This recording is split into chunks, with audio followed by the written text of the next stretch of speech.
Alrighty, so I'm going to run through how I go through and maintain my Minn Kota Vantage.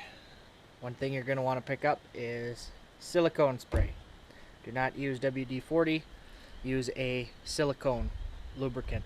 It doesn't gum up like WD-40, and it's pretty waterproof, protects it, so you're going to want to get some of this. So what I do is I spray in any...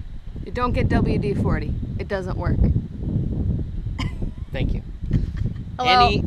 Any moving part, I'm gonna spray the silicone spray. So obviously right here you see some moving parts. So I'm gonna squirt up in here, along with the other side. Spray up in this mechanism, because this is how you rotate it if you need to switch it. As well as this handle, because this handle goes up and down. Alright, and this slider. Now, what you're going to want to do is you are going to want to get it all the way down. So you're going to hit the down button.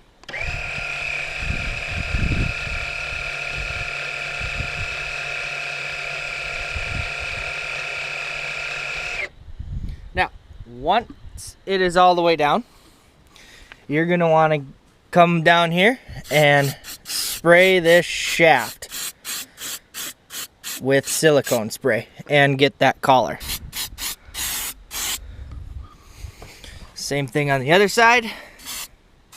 You can be generous with this stuff because this isn't like WD-40 that'll gum up. So that's what I do to my Minn Kota Vantage. I will bring it up and down maybe 2-3 more times and just let that lubricant work in. So yeah, that's what I do for my Minn Kota Vantage.